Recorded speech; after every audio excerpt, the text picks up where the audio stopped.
Everyone, welcome to Hansvani classes. Friends, हमने Bihar textbook का series शुरू किया है। उसमें हिस्ट्री हम लोग पढ़ रहे हैं और आज हम पहला चैप्टर पढ़ने जा रहे हैं।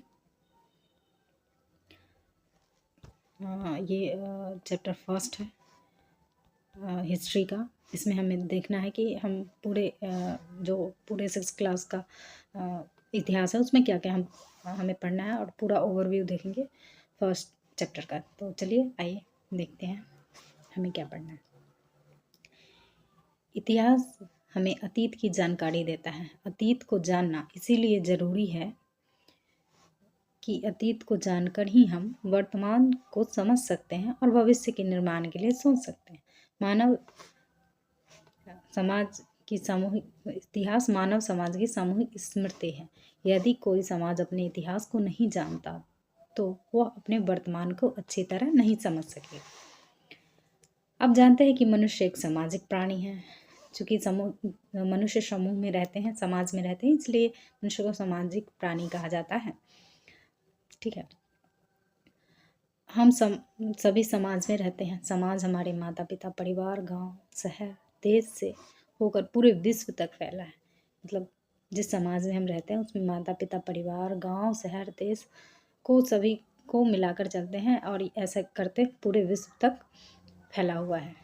ठीक है, आपने पढ़ा होगा कि आज दुनिया एक वैश्विक गांव है। पूरी दुनिया आज एक क्या है? वैश्विक गांव है, ग्लोबल विलेज है।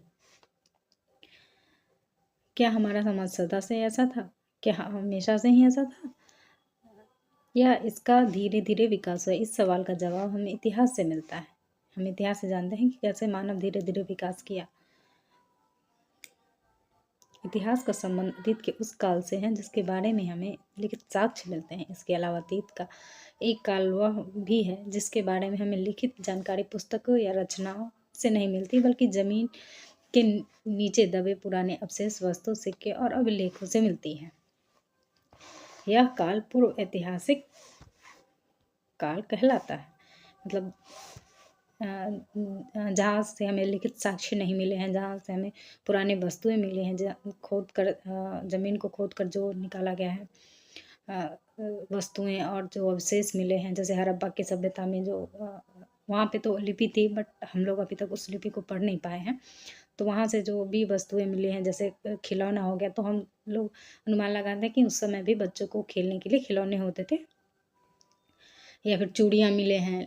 इस तरह के कई सारी ऐसी चीज़ें मिले हैं जिसे हम अनुमान लगाते हैं कि उस समय की सभ्यता भी इतनी विकसित थी। ठीक है, इतनी नहीं लेकिन फिर भी बहुत हद तक हड़प्पा सभ्यता विकसित थी।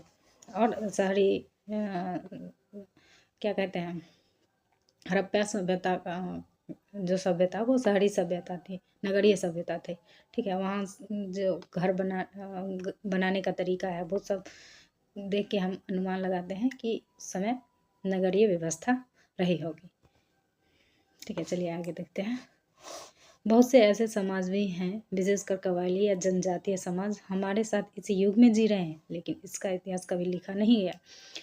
जो आदिवासी लोग हैं, जो जनजातीय लोग हैं, जो जंगलों में अभी भी निवास करते हैं, उनका तो कोई बुक नहीं है, वो तो कोई अपना इतिहास लिखते नहीं हैं। तो उनकी हम स्टोरी को कैसे जानते हैं, उनके इतिहास को हम कैसे जानते हैं? उनके बीच जो किंवदंतियाँ, किस्से, कहानियाँ, रीति रिवाज प्रचलित है, उन्हीं के माध्यम से हम ऐसे समाज का इतिहास जानते हैं। तो आपको यह अंदाजा हुआ होगा कि इतिहास को जानने के साधन या स्रोत अनेक और विभिन्न प्रकार के हैं। इन्हीं तमाम साधनों या स्रोतों के आधार पर इतिहासकार हमें इतिहास के बारे में जानकारी देते हैं। मनुष्य की उत्पत्ति कैसे है, उसने कैसे साथ मिलकर रहना आरंभ किया, कैसे अपने जीवन की ज़रूरतें पूरी की, कैसे शिकार करके कंद मूल इकट्ठा करके अपना भोजन पाया, कैसे खेती करना सीखा, गुफाओं से निकलकर मकान बनाकर उसमें रहना शुरू किया, कपड़े पहनना आरंभ किया, आग के उपयोग को जाना, औजार हथियार बनाए, दूरस्थ स्थानों तक यात्रा के लिए सवारी का उपयोग सीखा, व्यापार किया, मुद्रा का उपयोग आरंभ किया, राज्य और साम्राज्यों का गठन किया। जैसे ये सब जो कार्य है, जैसे दूरस्थ स्थान के लिए सवारी, ये सब धीरे धीरे मनुष्य ने सीखा होगा। उनको कठिनाइयाँ आई होगी दूर जाने में, तो उन्होंने फिर सवारी का उपयोग सीखा होगा। वैसे करके उन्होंने औजार का उपयोग सीखा होगा, आग जलाना सीखा होगा। पहले तो गुफाओं में रहते थे, फिर गुफाओं से निकलकर उनको लगा कि हम लोग खुद से भी मकान बना सकते हैं, घर बना सकते हैं, तो उन्होंने फिर उसको बनाना सीखा। ऐसे धीरे धीरे मनुष्य का विकास हुआ और साम्राज्यों का गठन किया। उनका शासन चलाने के लिए नियम कानून भी बनाए उन्होंने। कैसे साम्राज्य संगठित हुए और धीरे धीरे बिखर भी गए, संगठित भी हुए और धीरे धीरे बिखर भी गए। उत्थान और पतन का चक्र किस प्रकार चलता रहा, इन सब बातों की जानकारी हमें इतिहास से प्राप्त होती है। इस पाठ्यपुस्तक में इसी संबंध में आपको जानकारी प्रदान करेगी। सबसे पहले आप इतिहास की पृष्ठभूमि अर्थात उसकी बुनियाद बातों को समझेंगे। किसी भी मानव समूह या समाज का विकास एक निर्धारित स्थान पर होता है। इस विकास में स्थानीय परिस्थितियाँ, भौतिक स्थितियाँ, पर्यावरण की विशेषताएं सभी का योगदान होता है। जैसे स्थानीय परिस्थितियाँ क्या, जैसे मैदानी इलाका के जो लोग रहते हैं वो सूती के कपड़े पहनते हैं, और जो बर्फ़ में जैसे कश्मीरी लोग हैं वो ऊनी कपड़े हमेशा पहनते हैं। उनका पहनावा अलग होता है, हमारा पहनावा अलग होता है। जैसे जो क्या कहते हैं, मुस्लिम कंट्री जैसे जो मध्य एशिया के लोग थे वो पूरा ऊपर से नीचे ढके हुए कपड़े पहनते थे कि बालू उनके मतलब जैसे औरतें वहाँ बुर्का पहनती हैं, सर ढक के रखती हैं, तो बालू उनके माथे में मतलब सर में चला जाता होगा, तो उन्होंने अपने आप को ढक लिया। और वो ऐसे चप्पल पहनते हैं कि अगर बालू उसमें चला जाए तो फिर आसानी से निकल के आ जाए। जैसे हम लोग जूता पहनते हैं, वो लोग जूता नहीं पहनते हैं, ठीक है। तो उस तरह के उनका धीरे धीरे अपना कल्चर, अब तो उनके कल्चर में ही ढल गया ये सब। तो वो परिस्थितियों के हिसाब से उन्होंने अपने आप को ढाला, ठीक है। कभी आपने विचार किया है कि नदी घाटियों में ही आरंभिक सभ्यता का विकास क्यों हुआ? नदी घाटियों के बीच आरंभिक सभ्यता का विकास क्यों हुआ होगा? आप ध्यान देंगे कि नदी घाटी के किनारे ही उपजाऊ भूमि का बाहुल्य था। यहाँ खेती का काम आसान था, नदियों के रास्ते व्यापार की भी सुविधा थी। ऐसी ही अनेक परिस्थितियाँ सभ्यता के विकास में सहायक होती हैं, ठीक है। नदी किनारे जो जैसे जल ही जीवन है कहते हैं ना, तो वहाँ पे कृषि के लिए अच्छी भूमि थी, उपजाऊ भूमि कृषि के लिए थी। कृषि सिंचाई करना भी आसान था, और पानी से बहुत सारे कार्य होते थे। तो वो नदी के किनारे ही, जैसे सिंधु घाटी सभ्यता, वो सिंधु नदी के किनारे ही वो सभ्यता का विकास हुआ। जैसे नील नदी की सभ्यता, तो नील नदी के किनारे ही उस सभ्यता का विकास हुआ, इसलिए हम नदी के नाम से भी सभ्यता को जानते हैं, ठीक है। पर्यावरण हमारे रहन सहन, खान पान, वेशभूषा को प्रभावित करता है। चूँकि अभी आप भारत के प्राचीन इतिहास के बारे में पढ़ रहे हैं, इसलिए भारत में कहाँ कहाँ आरंभिक सभ्यता का विकास हुआ और वहाँ की भौगोलिक परिस्थितियाँ क्या थी, यह जानना आपको के लिए ज़रूरी है। फिर भी आपका कालक्रम के संबंध में जानेंगे। इतिहास की प्रक्रिया बहुत लंबे काल तक फैली है। सुविधा के लिए हम इसे छोटे छोटे कालों में बांट देते हैं। ऐसा क्यों किया जाता है, किस आधार पर किया जाता है, यह आप जानेंगे। फिर आप यह भी देखेंगे कि अतीत की जानकारी किन साधनों से आप प्राप्त करते हैं और तुलनात्मक रूप से इसकी क्या महत्व और उपयोगिता है।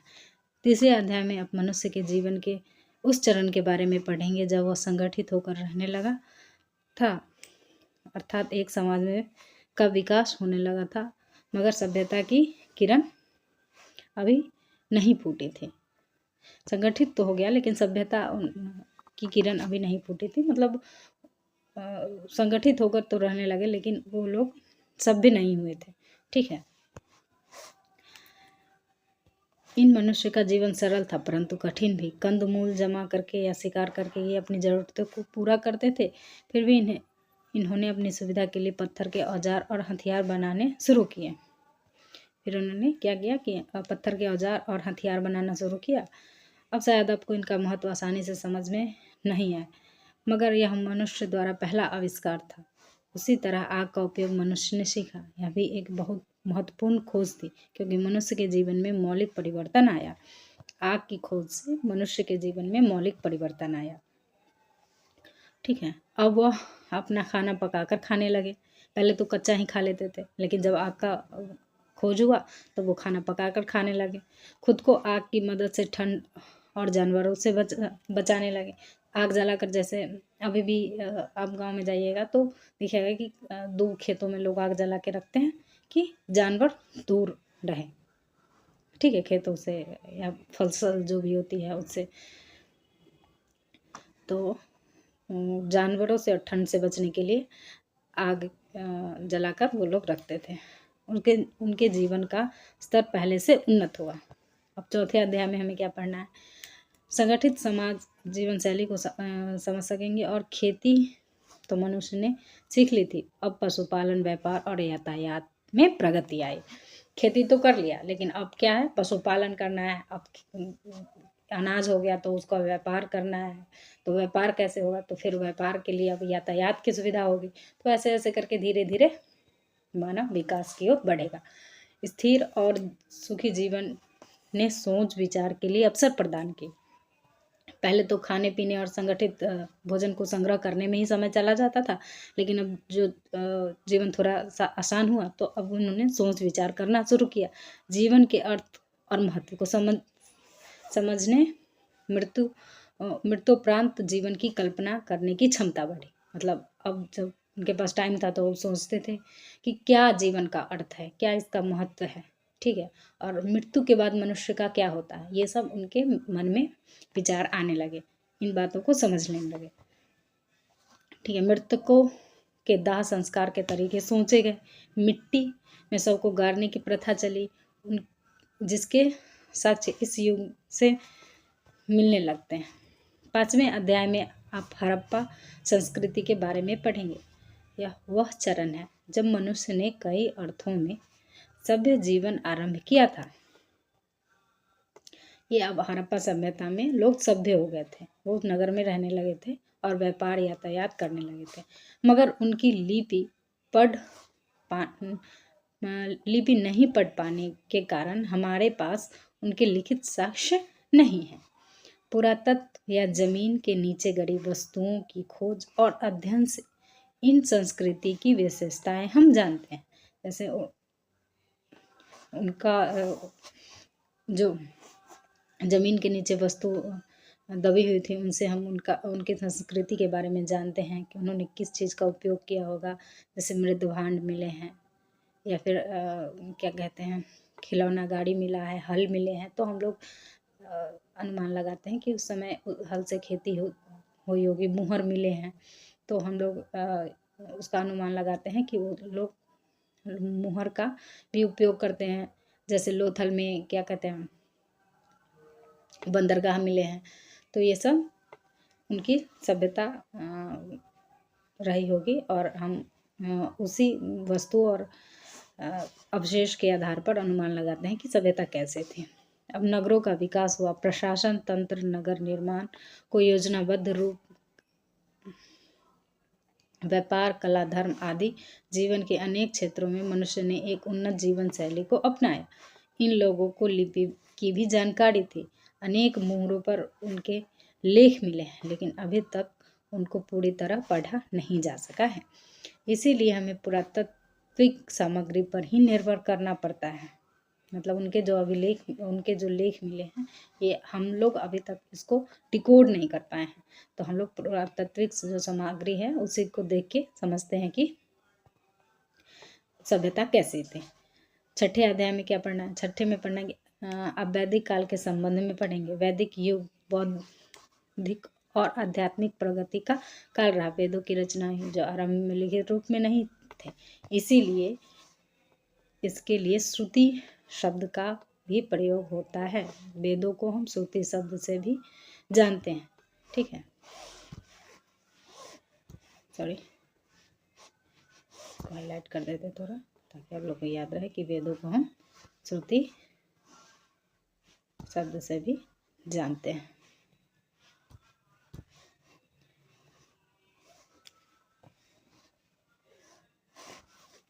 कालांतर में इनको लिखा गया, बाद में इसको लिखा भी गया। ठीक है, इस चरण के लिए वैदिक संस्कृति शब्द का प्रयोग किया जाता है। अब धार्मिक और बौद्धिक रूप से मनुष्य एक उन्नत, परिपक्व और सभ्य अवस्था में आ चुका था। विकास का क्रम चलता रहा और पूर्व वैदिक से उत्तर वैदिक काल के बीच जीवन का सरल रूप ज्यादा विकसित और जटिल बनता गया। 7वां अध्याय में क्या पढ़ना है? उस चरण को दर्शाता है जब भौतिक जीवन और बौद्धिक जीवन दोनों में हुई प्रगति का एक समन्वित रूप सामने आया। राज्यों के विकास का क्रम आरंभ हुआ और इससे संबंधित सैनिक, प्रशासनिक और राजनयिक गतिविधियां आरंभ हुई। दूसरी ओर धर्म और दर्शन के क्षेत्र में नए विचार उत्पन्न हुए। बौद्ध और जैन धर्म के रूप में नई विचारधारा उत्पन्न हुई, जिसका प्रभाव भारत में ही नहीं विदेशों पर भी पड़ा। इस बौद्धिक विकास के संबंध में आप 8वें अध्याय में पढ़ेंगे। तो शायद यह पता नहीं हो कि इस चरण में बिहार का क्षेत्र भारत का सबसे महत्वपूर्ण क्षेत्र था। मतलब जब सभ्यता का विकास हो रहा था उस समय सबसे प्रोमिनेंट क्षेत्र बिहार का था। वहीं पे जैन धर्म और बौद्ध धर्म का विकास हुआ था। ठीक है, विश्व के प्रथम गणराज्य की और भारत के पहले साम्राज्य की स्थापना बिहार में हुई। इसी तरह बौद्ध और जैन धर्म की उत्पत्ति का केंद्र भी बिहार ही था। अध्याय 9 में मौर्य साम्राज्य का इतिहास पढ़ेंगे। विशेषकर अशोक महान की उपलब्धियों से आप परिचित होंगे, जिसने पहली बार एक कल्याणकारी राज्य की स्थापना की और भारत के पड़ोसी राज्यों से मैत्रीपूर्वक संबंध स्थापित किए। आगे चलकर इन्हीं संबंधों से भारत के सांस्कृतिक प्रभाव का विदेशों में विस्तार हुआ। 10वां अध्याय में पढ़ना है। मौर्य साम्राज्य के पतन के बाद भारत की राजनीतिक स्थिति को दर्शाता है। विशाल साम्राज्य के स्थान पर अब छोटे छोटे क्षेत्रीय राज्य भारत में स्थापित हुए। जैसे मौर्य साम्राज्य जब कमजोर पड़ गया तो धीरे धीरे वो टूटकर छोटे छोटे राज्य में बट गए। इनमें से कुछ ऐसे भी राज्य थे जिनकी स्थापना विदेशी मूल के शासकों ने की थी। इसके फलस्वरूप संस्कृति आदान प्रदान की प्रक्रिया और समृद्धि हुई। इस काल में दक्षिण भारत में भी सभ्यता के विकास के साक्ष्य हमें मिलते हैं। सुदूर क्षेत्रों में भारत के प्रभाव के विस्तार के संबंध में विस्तृत जानकारी के लिए सहायक है। आप यह जान सकेंगे कि किस प्रकार बौद्ध धर्म और उनके प्रभाव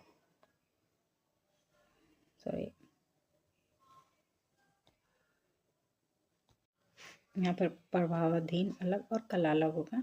प्रभावाधीन कला और शिल्प के क्षेत्र में नई परंपराओं का विकास हुआ।